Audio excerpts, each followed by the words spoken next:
sharing with us this evening. Thank That was you. a beautiful, such a wonderful offering. It's an honor. I'm like just curious, how has your life changed since this book has come out? Or like how what new, I'll leave it at that. I know it's already Yeah. an expansive question. Yeah, so I think, well, one, like I have a book that exists out in the world, wherefore, like the 7 years it took to write it, I just had this big dream on my computer that crashed several times. But now it's like, I can't edit anymore, so I feel shy about a lot of it. So I guess my life has changed in that I've realized the dream I had since I was a child. So that's like, no matter how depressed I've gotten or like whatever weird thing has happened, I've just been like, dude, you wrote a book. Dude, you wrote a book.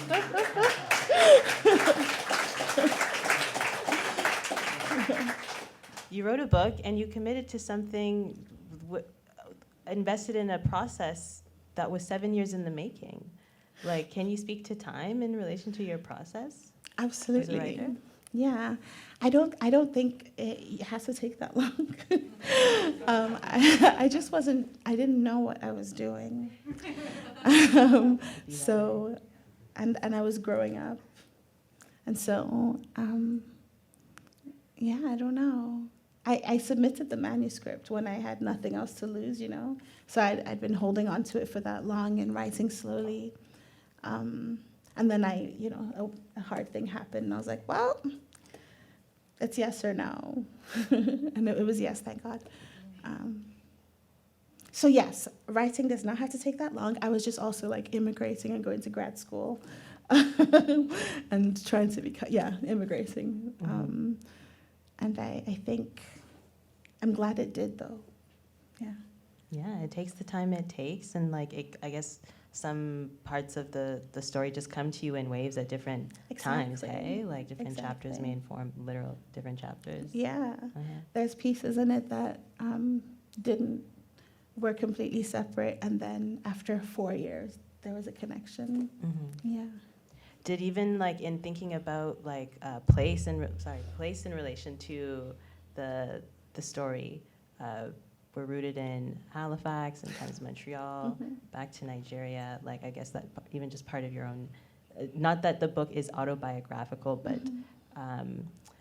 in just hearing even just the parts about Halifax, there's some very specific things there that are just like speak to your relationship. Like how do those relationships with place inform the world of your character? They entirely do. Like my writing in general, I like to, regardless of genre, because I dabble in speculative fiction now and then. So regardless of genre, I like to write what I've actually touched, because I just feel like it's a different relationship when you've been somewhere. So I wrote about places I'd been to, except for Tangier. I've never been. I've been to I've been at the Moroccan airport, the airport in Casablanca for 15 hours, but haven't set foot in the country. So that was that. I relied heavily on research for that place, but everywhere else I had been and lived long enough to know. Yeah. And like the places where I hadn't lived in Montreal that long, I luckily got a grant from Arts Nova Scotia, literally just to go to Montreal and like research, make sure that I wasn't writing nonsense, which I learned something. There was a character that was supposed to live in Chinatown in Montreal, and my friend Patricia, who's from there, she was like, no one lives there, Francesca. And so that was helpful. That was so good to know, because everyone in Montreal was like, no one lives. I mean, I'm sure people do, but like that character wouldn't have. So that was helpful. Yeah. Amazing. Well, I'm in addition to your practice as a writer, you do your little movies. My little films. Your little films. They're still films. Yes. How actually. how did that come into your practice of storytelling, or has that always been? No, it was through you. I mean, you got to tell the. So, you got to share origin story. In 2017, I remember, Shaya Ishaq had a residency at the Khyber Center for the Arts. Black Libraries Matter. Oh, but you started making films before that. No, I was photographing before then. Oh, okay. So I had a project called Black in Halifax, and it was like I just wanted to make Black friends in Halifax. So I was like, it's for art. Can I interview you and take photos? And I was interested in learning how to make film, but I didn't until Shaya's residency, where she invited me to show my work. And with the stories that people were telling me, I didn't want it to be like portraits and then like an essay. I wanted it to be more immersive, and so I went to a lot of the same people and asked if I could film them and asked them the exact same questions. And so that was how I started learning how to use a camera and edit. And I just love it so much because I love cinema. So I love to watch movies and documentaries and videos, and so I was just stoked to develop that skill. But yeah, it was because of that. Okay. Yeah. And like, do you find that there's, in someone who loves cinema and like in now like finding new language within it, like as in part of your process, is that like the kind of world building that happens? Is there a crossover in that language? Yeah, absolutely. As a filmmaker and storyteller in that way? Yeah, I think there's some writers who could have written the same plot in like half the word count, but I like to describe a scene. Very much like to, I want readers to feel like they're in it. And so that requires a lot of describing a scene, much like I would be if I was describing a movie to you, you know? So that's where the overlap is. But can I ask you questions? Sure. Yeah, so Black Libraries Matter and now Libraries of Infinity. Can you talk about the trajectory there for you?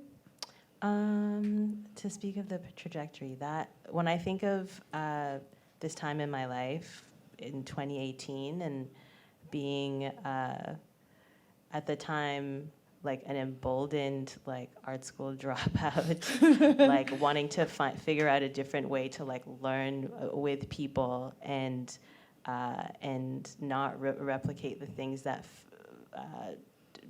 that took away from my spirit, like coming together through reading groups and co-facilitating spaces was like a huge part of my life. And it's beautiful. Like when I think of like that nugget of folks like you, like my good friend Jade, like actually someone in this room who was a part of one of these like reading groups that we did back then, like. If it wasn't for like that seed, that time, and really even just like being a student very aware of the dawn of what Black Lives Matter became at that time, like it was a way to really get like not just react on the internet, but come together like in real time and actually define what does community look like. And so that origin started in like a room of people just like dedicated to coming together one day a week to read different texts, to challenge each other and open our minds, and to then have the space in an artist-run center to imagine the world, like the space around us in which we do that. How can design or like sculpture objects inform the space that we take up? That was a way for me to challenge myself in a way that I had never done before. I'm someone who likes design. I have like an eye for space and architecture, but I've never studied it like formally or anything like that. And so the opportunity to do it in this iteration at SAW, like in 2021, back in my hometown where I grew up, and in another a social time that almost mirrors what it emerged from, I still wanted to keep the heartbeat of like where that started, but also just expand on the name a bit to like really think expansively about how can this space, this offering of books, of from writers from across the globe, really, of the Black diaspora, Caribbean, African. How can I talk about that without necessarily explicitly saying that, without using Black, but like thinking more expansively about infinities and space that we can take up as a cosmos, you know? That may feel enigmatic to some, but like completely at home to others. And the name change, the name shift was trying to hold space for that, in anchoring it in here and now and who I like and where I'm at personally. It just felt like very fitting, Sort of, think of it in Ottawa and different ways that the space could respond to things and collectives in Ottawa was a shift for sure. Yeah, it seems like it's just expanded so much. Can I ask you now about your different practices? Because Sure. I know you as a textile artist, a ceramicist, a DJ, like just so many amazing things, and a writer. And can you talk about how those inform each other, or how they have so far? There's more to come. Yeah, I always think of like the first, like when I was a kid, before I think drew anything figuratively, I think I always tried to scribble out words in some way. Like, I think writing is like at the basis of a lot of what I do, or even just like how I think, how I process. Like, even if it's just like on my like notepad, like that's like I have to verbalizing in this way makes sense to me. And a lot of like even just drawings that I do for weaving start and at the basis of writing. And as a weaver, there is this relationship between weaving and writing. There's a real like, I don't know how many weavers are in the room. I could go like really into a spiral into this, but there's that like in terms of materiality and language, there's something that happens between weaving and writing. There are people like Francesca Ekwuyasi and Annie Albers, two weaver writers who embody this thing that I'm called to. When it comes to ceramics, it's like one of the most like at times like it's so amazing to have a relationship with a material that like exists in stages, you know, and like having to humble yourself to process. Like throughout all of them, I feel like I'm very, like my process is very informed by materiality, like what is the thing doing? And like even me as an artist and my ego, I can't just bestow a concept onto a thing without actually understanding it, you know? And so clay among fiber are like they're materials that like you have to listen and surrender to them to really understand what they're doing. So you can be in conversation to bring something to life. And I love the process related to them and the nerdy corners of the world, like the beautiful like just so much reverence to upkeeping certain process, like traditional processes together, are all things that really draw me to both clay and fiber. I love what you said, humble yourself to process. I love that so much because I think that is literally, I mean, what all art is. And yeah, I think right now I'm in the process of, you know, I'm writing again, and it just seems so daunting. Like I have these two ideas, and I'm like, but how, you know? And I just have to literally get into the thick of it, and like emerge eventually. Who's to say when? That is humbling myself to that is. Well, it has to happen. It has to happen. I mean, it took the 7 years. Yeah. Humble yourself to the waves of change, yeah. Yeah. Can I ask one more question? And it's about humbling yourself to process, but with collaboration, because I know you to be an artist who frequently does collaborations, even like the Libraries of Infinity, all your work actually, except for maybe the ceramic, like where you're intimately involved in the material. I'm also someone who is really into collaboration. Can you talk about collaboration? Your experiences, your favorite parts? I love collaborating because I'm a person who doesn't like to necessarily know what's gonna happen next.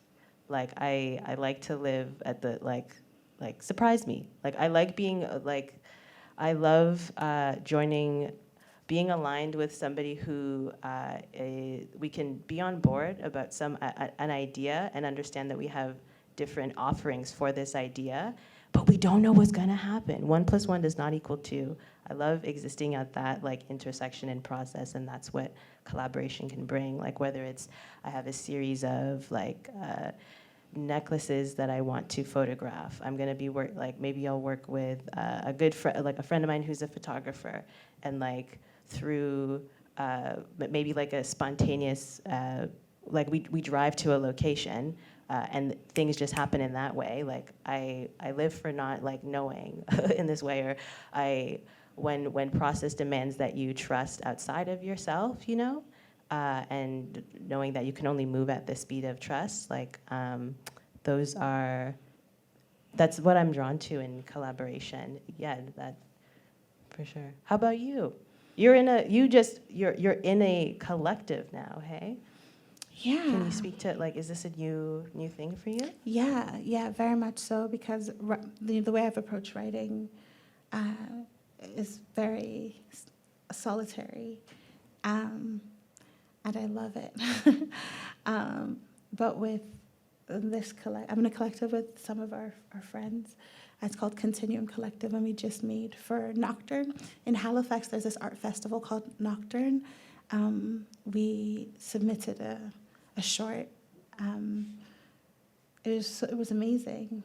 It was amazing to work with them, but I think maybe that speaks more to the people that we're collaborating with. Yeah. But really not knowing how things would turn out is so exciting, because when I saw the film at the end, I was like, we did this? Yeah, and even I think something's going to play that I made also for Nocturne, and it was a different type of collaboration, but it was still a collaboration that speaks very much to what you said about not knowing how things will turn out, particularly with other people's stories. That's the thing. What if I can have other people's stories told in their own voice? That's what I want. Mm-hmm. So yeah, I love it. I love collaboration. But when it works, sometimes it's just like, I don't think we have the same values. Like, what will happen? Mm-hmm. Yeah. But when you do find those ones that connect, so it's good. amazing. Yeah. And they can be lifelong collaborators forever, yeah. Yeah. Can you speak to us a little bit about this latest film, La Cuna? Yes. That made its debut at Nocturne, yeah. Yeah. So it's short. It's very short. It's experimental. That's what artists say. I didn't go to art school, so I like to like make fun of people who go to art school and have the words. But yeah, it's short, and the theme for Nocturne this year was liminal, and the creative director was Liliana Quermain. And yeah, so liminal, sort of in between, neither here nor there, both. And so I made a short called La Cuna, which is a synonym for liminal. And it's a conversation between myself and 2 other queer Nigerians. One of them is in Lagos and the other is in Toronto, and I live in the Maritimes. So it's a conversation between us about reconciling faith and queerness and like place. And the footage is cell phone footage from the people I'm speaking to, as well as cell phone footage from like my own life. And my favorite collaborator is my brother, because I just use his music. He's a music producer, so I just use it. So I do not contribute to his work. But it's scored. I use my brother's music, and our friend, who's a fellow artist and curator, Hannah Guinan, also created some music and mixed it for the short. But yes, I love it.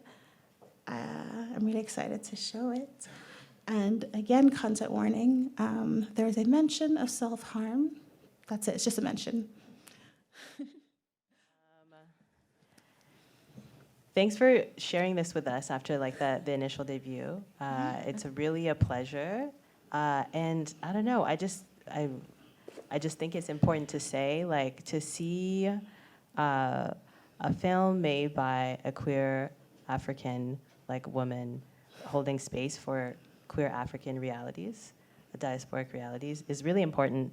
Like, it's incredibly affirming work to see, just to show the nuance and like the reality that we're here. You know, how does it feel to make a work like that in a time like now when there's bills in Ghana, like for anyone aware, around criminalizing homosexuality?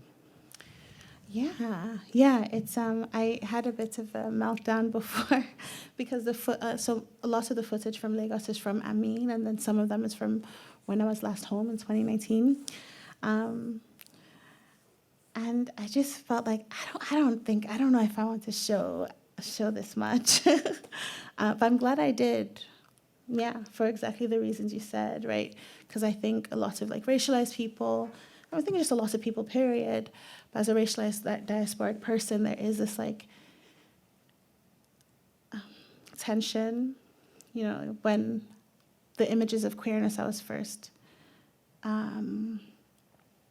first came across were like white people of a certain presentation in a certain dynamic, and I was like, oh, I don't think I'm allowed.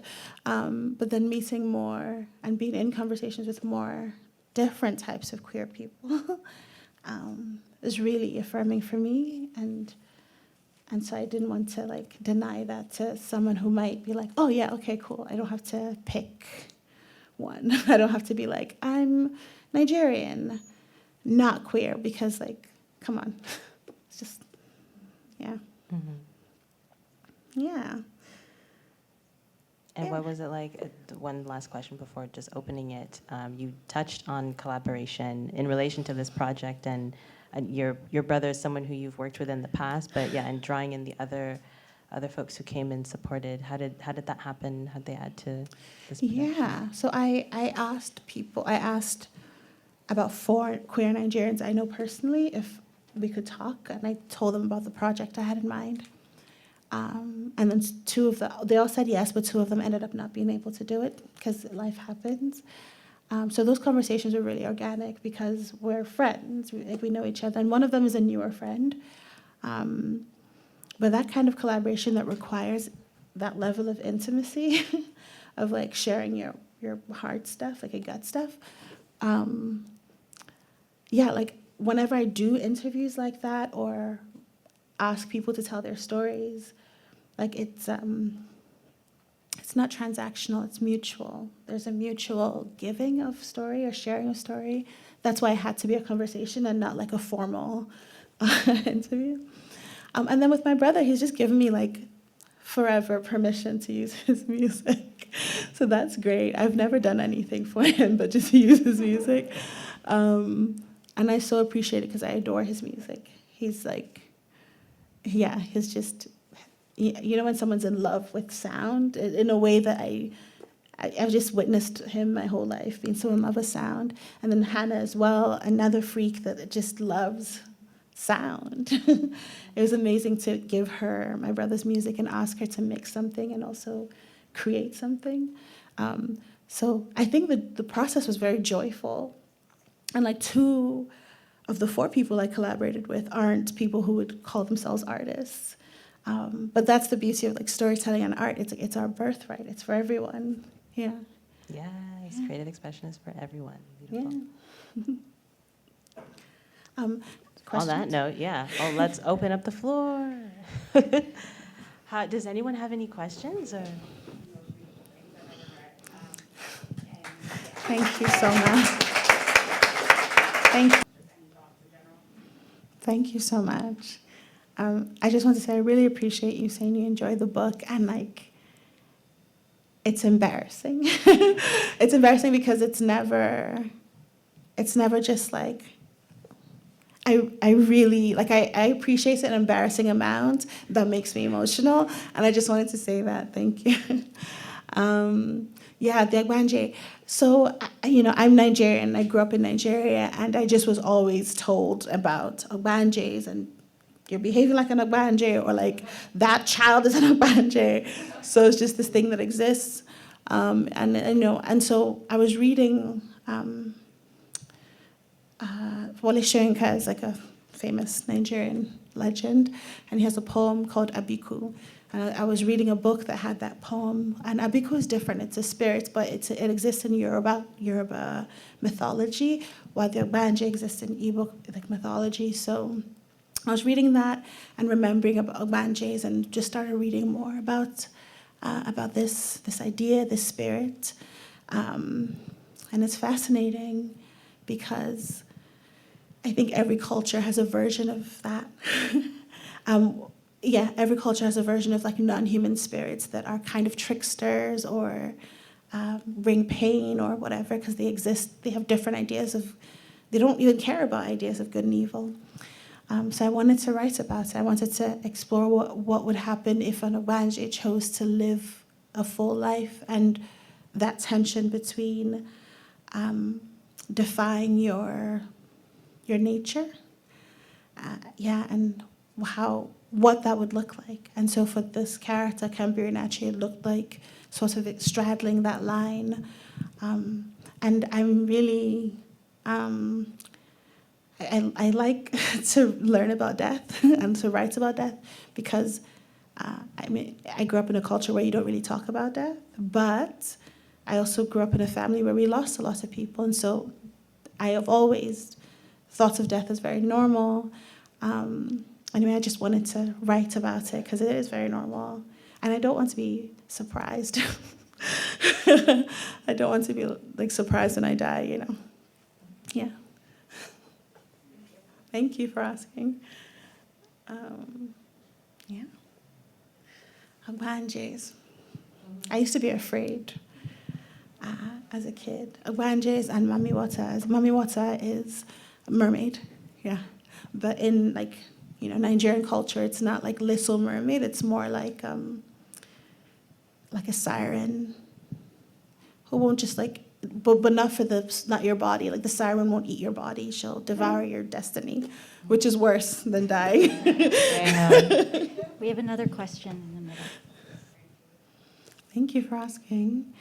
I love food. I love to cook. I love food TV. I grew up watching a lot of TV, so lots of food TV, like Jamie Oliver, Nigella Lawson, Anthony Bourdain. But just that, rest in peace. He broke my heart. Rest in peace. But yeah, so just watching lots of food TV, and I love it. I love to see it. And food is a thing in my experience of my life is so central. When I see friends, we have a meal. If I have a guest, even if it's not a full meal, you have to eat something. It's actually considered a bit rude not to. So I wanted to just write about people living lives that I recognized, but also ground the story in the sensual realm. So having to eat, being hungry, tasting, or even just the feel of things. Food is a great way to bring the mind to the body, I think. Yeah. That really comes across so beautifully. Thank you. Shame.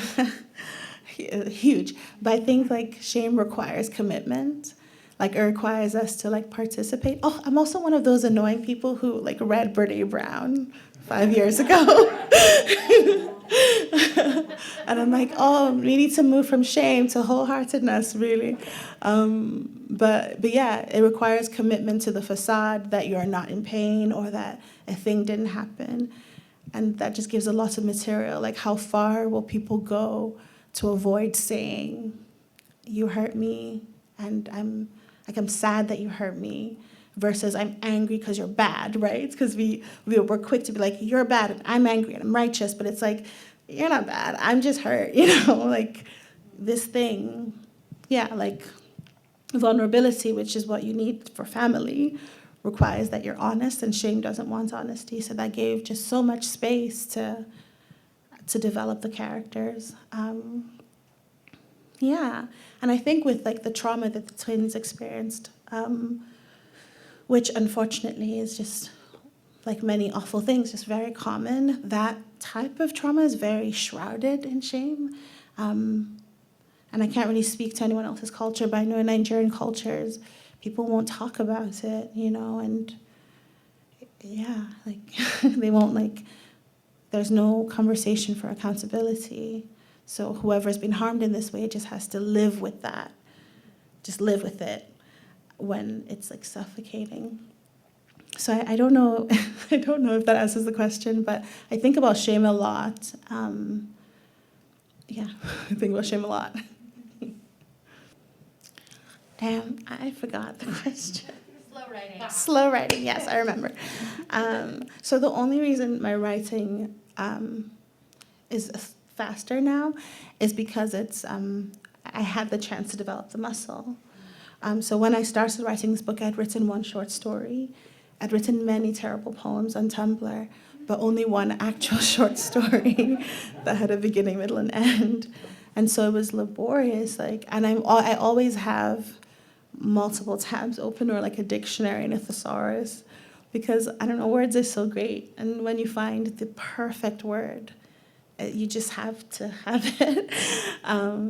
So I write that way, but now like I know it's just quicker. And I think that's just a consistency in practice. So that's the only reason my writing is kind of fast now. But that's just the technical aspect of writing. The process of like having a story come through you still takes time. And like the commitments to like the process, sitting there with your computer, with your pen. And like I haven't written as much as I thought I would have written this year, but that's because I keep avoiding it.